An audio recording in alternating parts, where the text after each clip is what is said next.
You're good. Okay, thank you. Well, welcome everyone to our webinar. We are going to be focusing on introducing the OER workshop series. And we hope that this is going to be an interactive session where we can talk about open educational resources, the workshop series that we're developing, as well as seek your feedback and thoughts as to the series and ways that we can better develop it to support you.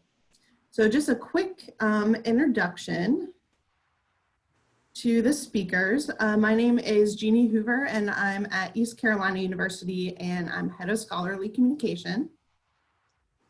Hey everybody, I'm Will Cross. I'm the director of the Copyright and Digital Scholarship Center at North Carolina State. And I'm Jacqueline Solis, Director of Research and Instructional Services in the University Libraries at the University of North Carolina at Chapel Hill. And we are very excited to have you today. So just a quick agenda of what we're going to do. We're going to start off with introducing the series, a little background information there, and then give you an overview of our planned topics and schedule, and then move into the open discussion where we may break off into breakout rooms depending on numbers, and then have a full discussion as to getting some feedback and your thoughts on some of these materials. So just a little bit of background. This project was really based off of the UNC course collection project, which if you're not familiar with that project provides digital course enhancement support for 13 high enrollment general education courses, primarily in the STEM disciplines. Across the UNC system. So these collections were created by faculty for faculty as ways to enhance teaching these courses, specifically in a time with online teaching and at a time when we had to pivot very quickly to online teaching. So these collections contain OERs as well as some free materials. So that's where our project kind of came out of, was the fact that these collections have OER. We wanted to provide additional information on what OER are and how faculty can incorporate these into their courses. So our project is to provide an additional support for faculty who use these collections or are interested in incorporating OER into their courses. So we're going to be working on this for fall 2020. So hopefully everything will wrap up by Thanksgiving. And it's broken down into three main parts. The first part is the OER collection. And that's really going to be similar to the UNC course collections, but instead of focusing on a specific course or a discipline like calculus or chemistry, we're going to be focusing on OER. So that collection will provide information on what OER are, how to use them, how to find them, incorporate them into your courses, as well as how to customize them. So at the end of this project, we hope this collection will give faculty the opportunity to either move through the whole collection and gain a lot of familiarity with OER, or kind of pick and choose topics depending on their interest. Ideally, you could be a beginner and not know anything about OER and do the whole collection, or if you're more experienced with OER, but you want to kind of go one step further, we hope to provide some additional tools and resources to do that. The second step is our OER workshop series, which is what we're focusing on today. And we're going to be featuring a series of workshops that have OER practitioners and experts kind of talking about some common questions, some common topics that have come up. And Will's going to be talking a little bit more about the topics that we've identified there. And then these webinars are actually going to be incorporated into the OER collection. So you will always be able to, go back and watch the webinars. If you can't catch one, you can always go back and watch it at a later date. And then finally, the other piece of it is the OER Commons repository, So we're going to be developing an OER Commons instance for the UNC system, specifically the UNC's system course collections project. So if you're not familiar with OER Commons is a repository for OER. It's really user-friendly, easy to use, easy to find resources and incorporate it into your courses. And what's helpful about this is it's going to be kind of a sub-collection of materials identified by faculty in the UNC system that have found specific materials that were helpful for their classes so that other faculty can go and find them. So again, the idea of materials curated by faculty for faculty. And I'll go ahead and turn it over to Will, who's going to be giving you more information about the webinar series or workshop series. Thanks, Jeannie. So yeah, I think Jeannie did a nice job of introducing and contextualizing the series a little bit, right? So it grows out of the larger work that we've been doing across the system with the idea that we were excited to see faculty embrace OER as a great way to do a lot of the digital course enhancement stuff. But there were a lot of questions about what is an OER? Is this an OER? How does that fit? And then sort of related questions, you know, what makes OER such a great fit in this context and what can we do with that? So the idea was this workshop series will do two things. First, sort of introduce the concepts in a way that's clear, that makes it concrete, so that if somebody says, can you do this with an OER? You can turn to, you know, section 2 in the series and address that, and you'll have a webinar that helps you understand that thing. And then provide some concrete examples about, like, OER is exciting because you can do X, Y, and Z. And when we talk about the topics, you'll see we've been deliberate about first addressing some foundational questions, and then second, providing some examples of sort of practices and approaches that we hope will be inspirational and exciting as well. So the expert guidance, the sort of tie to the project are important. The examples and training we hope will be particularly useful. And then the alignment with the larger project as a whole, we hope is going to make this really useful in and of itself and as a sort of boost to the larger digital course enhancement project as a whole. So having said that, let's turn now to the specific series and the workshops that we're offering. Take a look at these. I'm going to talk through them quickly, and then Jacqueline is going to ask you to have a conversation with us about these topics. Are these the right ones? Are these exciting? Are there particular aspects that you want to dig into further? So be thinking about those questions and what questions come to your mind as we talk through these. But you can see, as I said, we're starting with sort of a foundation, right? What is an OER? Where can I find these things? How do I know if they're any good? Those sort of core questions that we often get when we talk to folks about OER.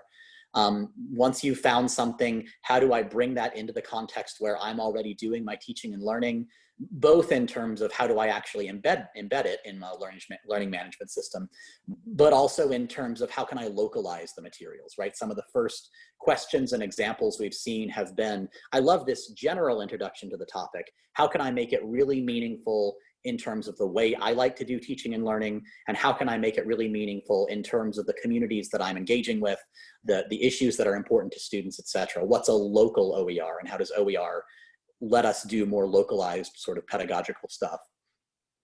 Then turning to the copyright, open licensing, and the building piece. So I've got something, I like it, I know I want to make some changes. How can I do that? What are the opportunities in that context in terms of legal and technical practices as well?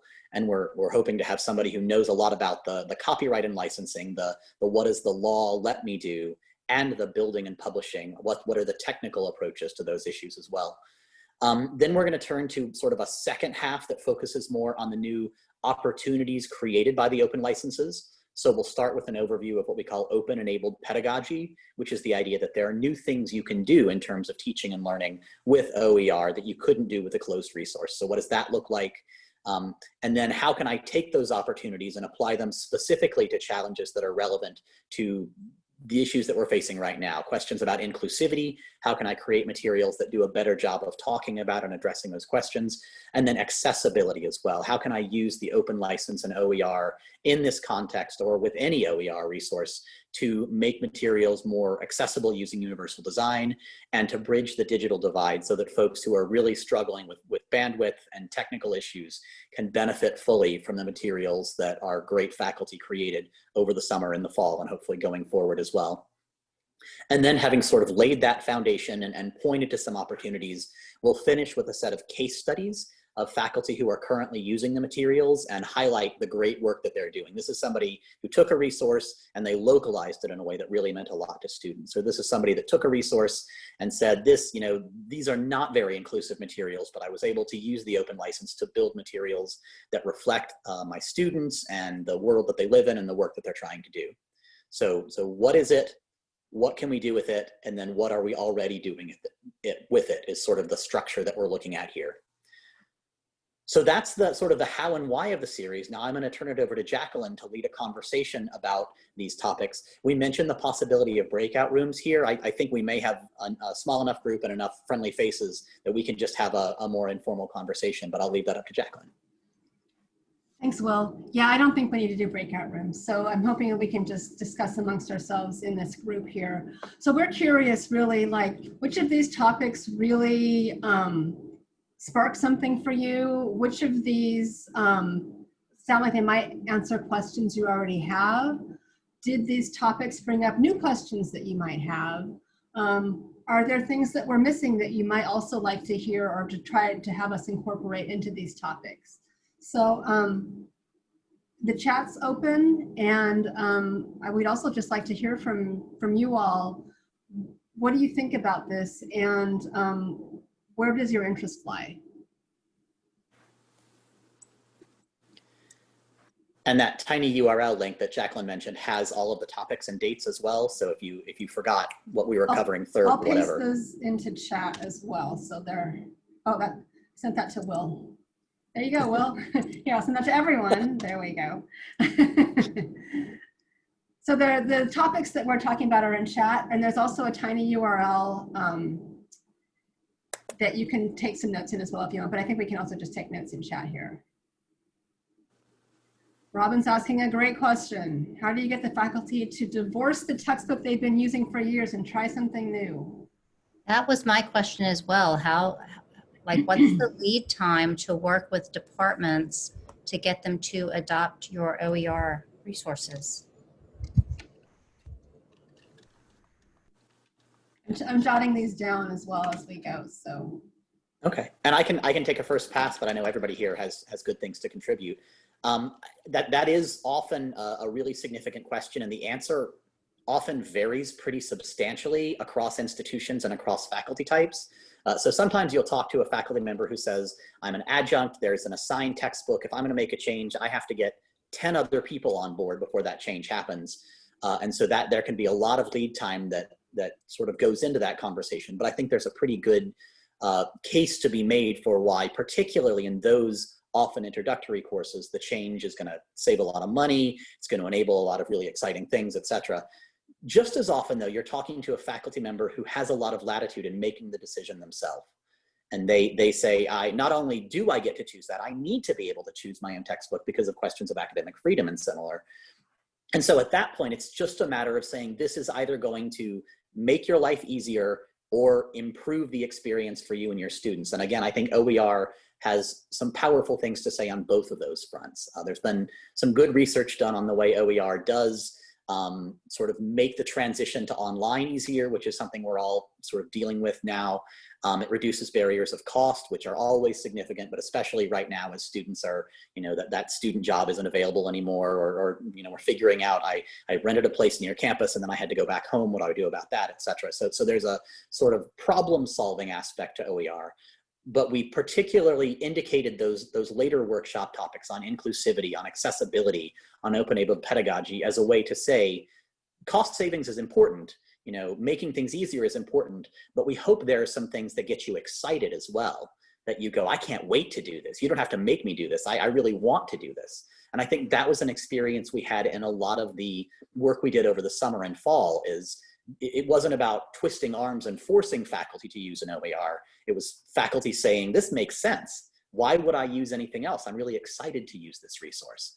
So in that context, I hope we're gonna provide some good examples in the workshop series and point back to the great materials that have been gathered in the summer and fall that make a faculty member not say, I guess I'll do that, but oh gosh, let's do that right now. I can't wait to do it.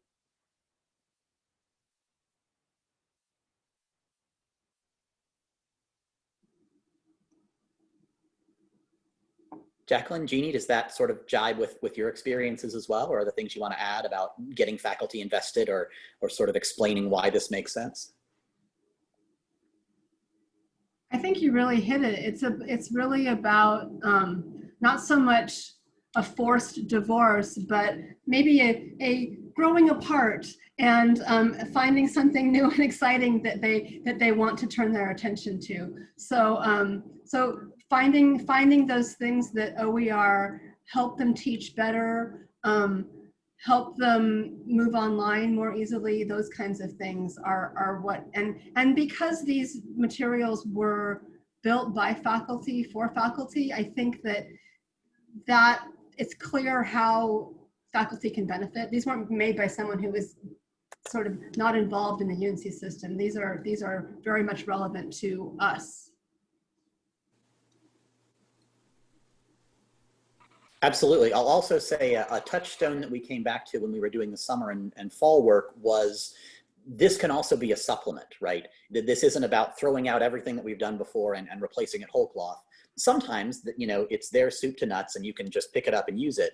But sometimes it's about, I love my textbook, but I wish I had a set of video resources. Well, good news. There are some videos in the course enhancement project, right?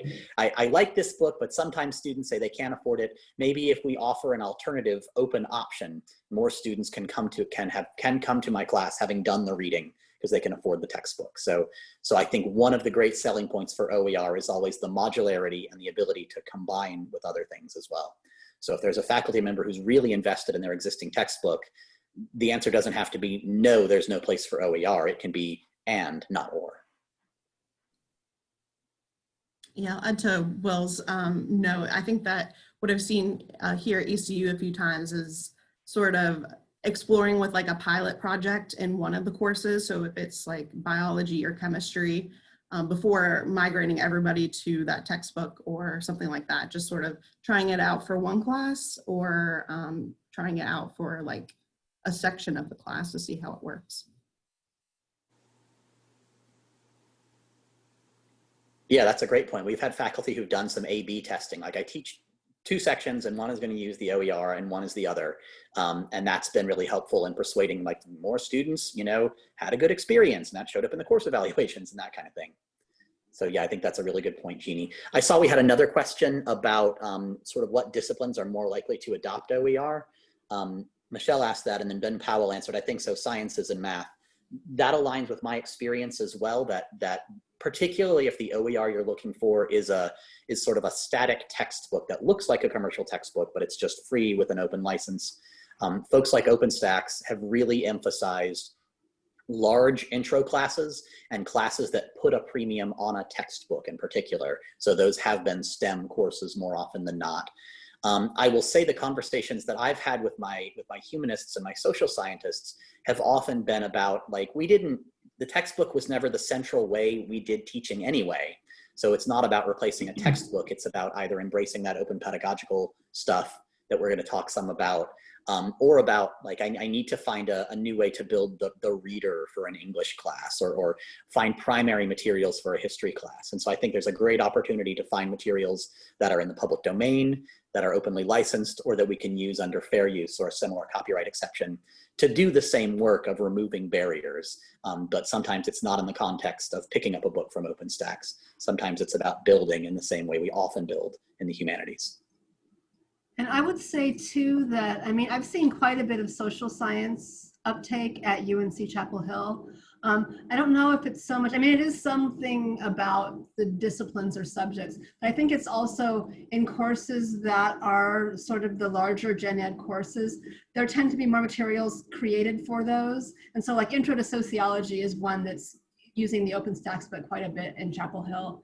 And sometimes it's about the material too. The other thing I would say is like some of those larger classes are the ones that are experimenting with flipped classroom models. And some of the OER materials really suit that well. You've got the videos, you've got the modules in place already that you can have students do ahead of the class lecture. So I think it depends. I think it's not so much about the subject, but about the format of the class and what's available as well.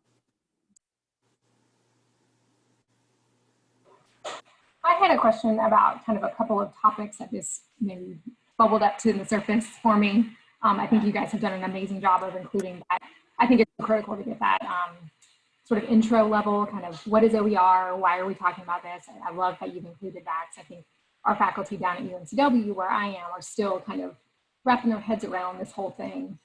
But a couple of topics that kind of bubbled up for me was thinking about, I know questions that we often get are around assessment and evaluation of student learning with these OER, which I'm guessing you guys are probably including somewhere, whether it's pedagogy or maybe some of the earlier workshops.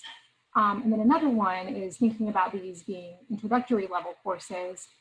If there are going to be any components of the workshops that are geared more for curriculum coordinators. So I'm thinking of at UNCW, we've got some of those intro psychology courses being taught by graduate students, for example, where the curriculum coordinator can certainly say, nope, we're doing this now, use this, even if they don't necessarily have that ability to do that themselves if they want. So if there are any of the workshop content, we'll kind of address maybe faculty who are in those kinds of roles.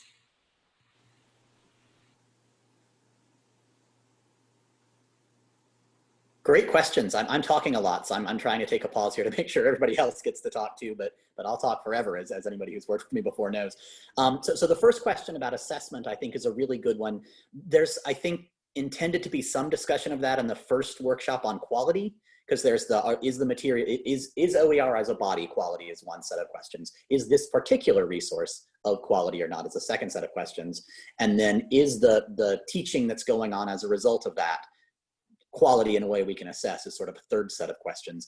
I think those are all really important and they all need to be addressed. So I hope they'll be addressed there. I wonder if, I think it's a really good idea to, every time we talk about localizing, how do we assess that work? Open licenses and building, how do we sort of building assessment in throughout the entire process, I think makes a lot of sense. So thanks for raising that. That's something that we definitely need to keep front and center in the way we're talking about this stuff. The second question about sort of adoption across different sections or a curriculum designer sort of plugging in, I think is a really good one.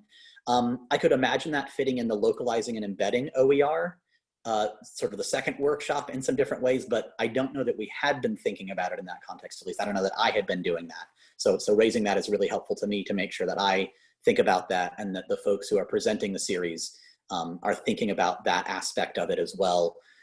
Because that sometimes the way you talk about that is less about you, instructor, get to flex your academic freedom and more about like this speeds pace to graduation, or this, this is being used at these 5-peer institutions who we see as leaders. It's often a different conversation in some ways. So making sure we keep that sort of in mind and as we're talking about it, I think is really critical as well. Jacqueline or Jeannie, do you want to add to that or nuance that? No, I'll say thank you, Megan, for bringing those out. I think it'll be good to, like Will said, bring those into, keep those in mind as we're developing it. And especially like the second one, I think where it can be challenging, and maybe in some of the examples, like the later ones, like the case studies, that might be something that some of the speakers could speak to. And I'd just like to add that I threw a student survey PDF up in the chat, and I would welcome your feedback on that. If you think that those questions cover the things that we need to know, if we need to expand those questions, we do have a set of early adopting faculty working to peer review the resources right now, probably close to 90. And we are going to ask them to give this survey to their students for those OER resources they did provide within their class. So if you can't access that, let me know and I'll email it to you directly.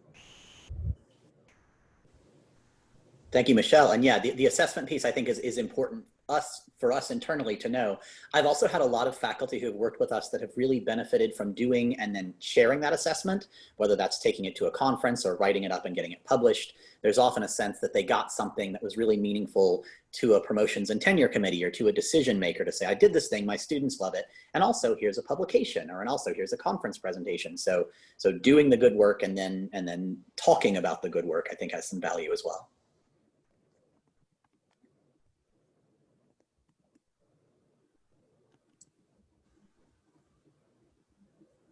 Other thoughts on our topics?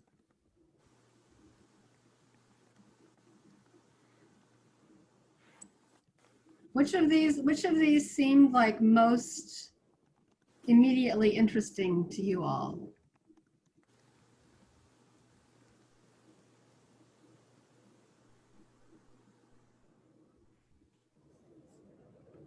I'm thinking that accessibility and inclusivity topics will be particularly important, kind of looking ahead to the spring and kind of where we might all be. I think that's something I think faculty really respond to. Thank you. Yeah, that's great to hear. Those are topics we're very excited about as well.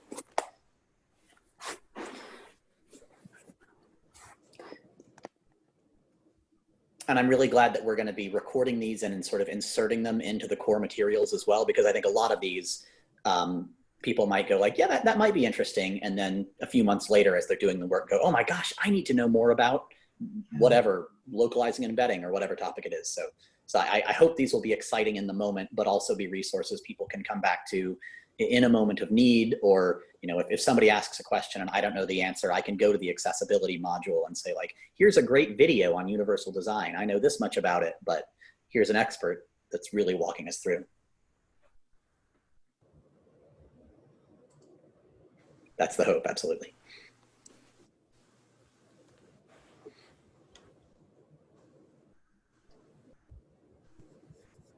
Maybe I can ask the other question. Are there any of those that you saw and went like, no thanks, I don't want to go to that. That sounds terrible. Do a different module instead. You can say copyright, you won't hurt my feelings.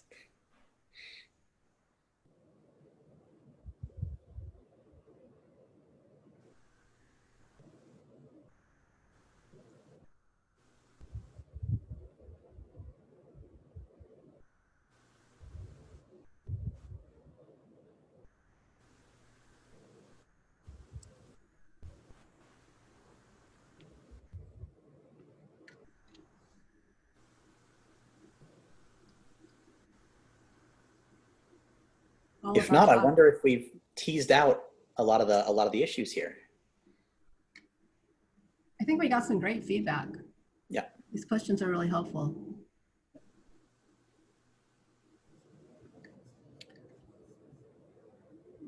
Does anyone on this call who's not already involved with this project have an interest in becoming involved with this project?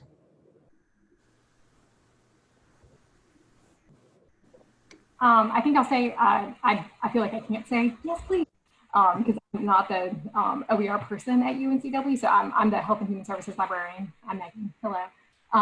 But I'm kind of part of a team, a scholarly communications committee, which is, we've had a couple of mini grant iterations kind of modeled off of ECU and some of the other folks who are doing this. And we're in the process of hiring a new scholarly communications librarian who will be sort of coordinating all of this. So with that kind of up in the air, I feel like I can't say, oh yes, please me, but UNCW is absolutely interested in being involved. Thanks, Megan. Michelle, I'd like to help out too. I'm faculty at App State and a faculty fellow with the system office, and this is just something I feel is really important, been interested in for a while. I'm not sure what role I could play, but I'd be glad to help out. Thanks, Ben. You are already on my list. Thank you.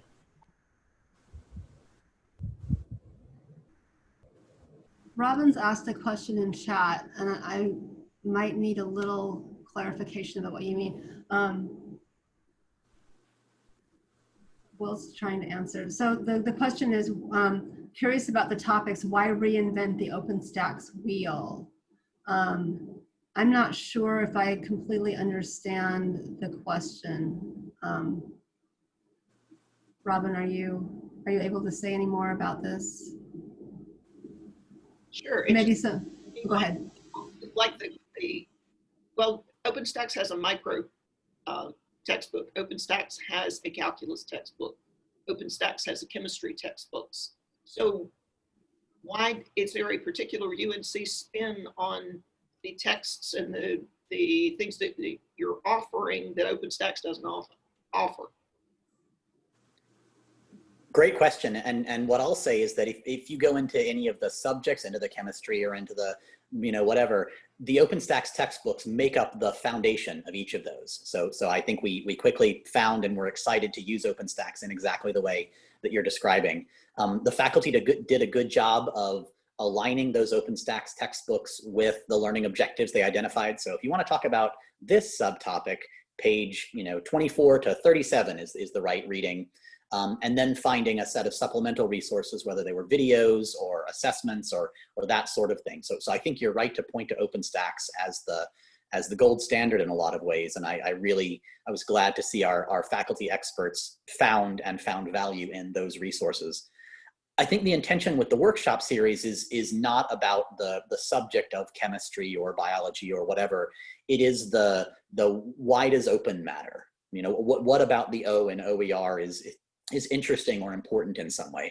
And to my knowledge, there isn't sort of an open textbook from OpenStax on, discovery or localization or open-enabled pedagogy or that sort of thing. There are some resources out there, and some of them are amazing, and we'll sort of incorporate them in, and some of them are not. But what we're calling the OER of OER is going to be about doing sort of analogous work to what our faculty experts did in history, chemistry, et cetera, with open, bringing together existing open resources, creating where necessary to fill gaps, as we're doing here with this video series, et cetera. But the hope is that this will be a nice supplement. So if somebody says, I need to teach biology, this OpenStax textbook is awesome, but it's a little out of date, or every picture in this book is of a white dude, and that bums me out a little bit. Could I change that? Or this is not really accessible to my students if they're using Wi-Fi in the Target parking lot or something, right?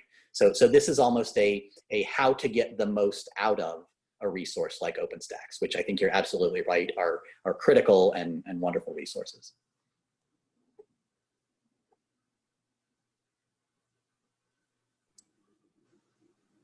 Thanks for explaining that, Barbara. That helped me understand. Thank you. Thanks, Will, for the good answer. Yeah, great question. Thank you for asking.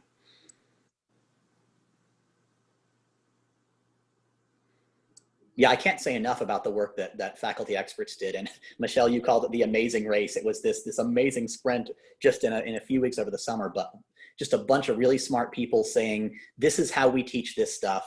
These are the resources that can make that easy to do in a new context. These are good ones. Ugh, let's throw that one away. That's not so good, et cetera.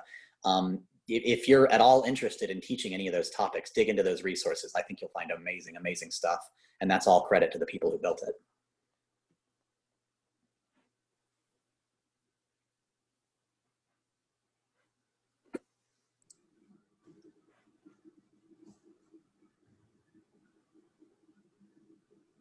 Any last thoughts or things for us to consider as we move forward with this project? Bravo. Well, that's awesome. I can't imagine. I mean, you mentioned the amazing race. I mean, for you all too, to be putting this together is wow.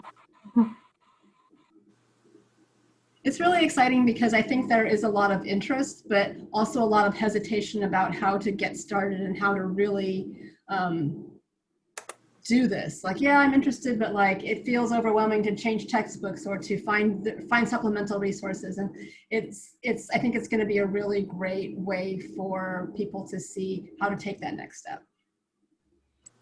We have a rental program at App State that, so the bookstore buys the book and then shares it with students, and they just pay a fee in their tuition, and it saves them something like, or it used to save them something like $12 million a year, which is a lot of money. And we've been worried about how to continue that savings going forward, and OER could do that.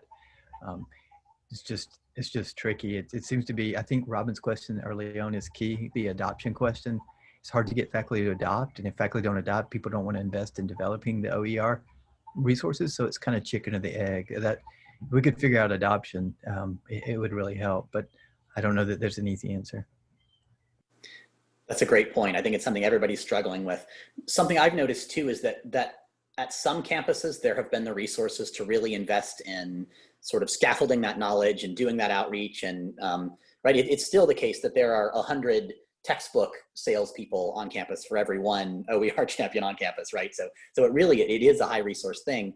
And so a set of us did a presentation about this at a conference earlier this year. And so many people from across the system said, this sounds awesome. I can't do this by myself. Do you have resources I can pull from to go in and talk to a faculty member about why this is exciting, or to say, hey, there is this OpenStax book? And so I think one of the outcomes we hope comes out of this is those resources at people's fingertips to make it easier to explain and to point to examples and that sort of thing. So there's no silver bullet, there's no magic wand for sure, but this is, I think, a great example of the system saying we see that this is something everybody's wrestling with, but especially a smaller campus, a less resourced campus. You're really under the gun here. What can we do to disseminate that knowledge in a good way? So I hope it has that impact too. It's hard to compete with the resources offered by the publishers, the slides, the test banks, it's hard to get faculty to switch, period, even if the book's better. But then, OER at least has a reputation of not having those supplements available. And that's a lot of work for faculty. Absolutely. So one of the reasons OpenStax comes up so much is they've been pretty deliberate about building some of those, not always all the ones that are needed. But I do think the next phase in open education, along with the open pedagogy stuff, is there's a great textbook. What we need to build now, what we need to get money from Hewlett for, or whatever, is the ancillaries, or develop a community that can build those so they're meaningful in a local context. But we've got this sort of foundation of a book, but all the rest of the stuff, sometimes it's there, sometimes even if it's there, it's not what it could be, etc. So I think you're right to identify that as a really critical issue. We're getting ready to open a second campus in Morganton in the next couple of years. I would love to see, and have actually asked for there to be a question for the new faculty hires as a part of their regular orientation, if they are willing to adopt an open textbook. And so we could take the money that we would have put toward textbooks and use it and spend it someplace else, because we provide the textbooks for our children. Yep. I think that's a great idea. And so great. That money can be professional development, right? It's not, you lose money, it's that money is going to help, right? There's a learning curve for OER. Great, we're going to bring in professionals, or we're going to use some of those resources to make that easier to do. I think that's really exciting. Yeah, and catching faculty before they've written a complicated syllabus around a textbook that they want to stick with for the next 10 years. Catching them early and having them build something else is a great strategy. That's wonderful.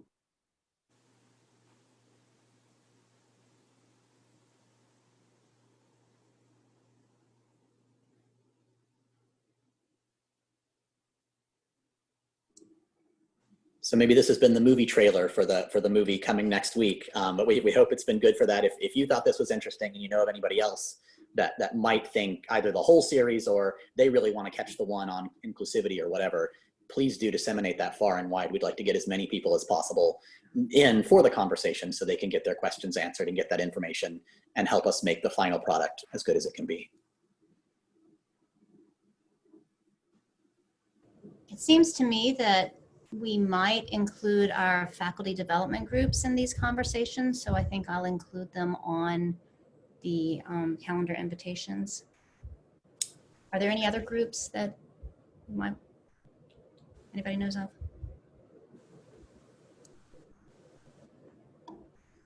Michelle, what are the faculty development groups? Is that like the Centers for Teaching and Learning and things like that, or what is that?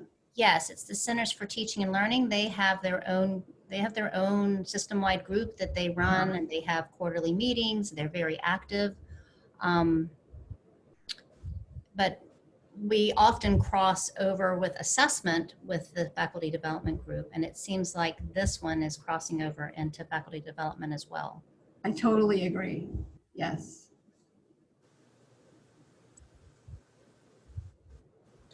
Yeah, Michelle was suggesting in chat to reach out to new faculty orientations, and that would be a good way to reach folks. It'd be good too, this is tricky, but if we could get to doctoral programs, because that's when you kind of first commit to a textbook before you even get a job. I don't know how to do that, but once you start with a book, you're not too likely to switch because it's a big investment to prep a book. So if we could get them early, we could hold them. Well, and at the grad student level too, they're still painfully aware of how expensive materials are in a way that, like, you know, I'm 20 years out or whatever, I've kind of forgotten. And it wasn't as expensive, I think, when I was in school, but like, I think grad students are still painfully aware of that cost.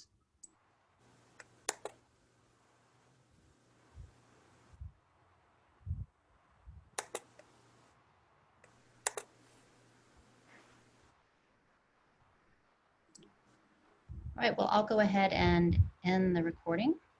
Thanks, everybody. Thank you, Michelle. Thank you.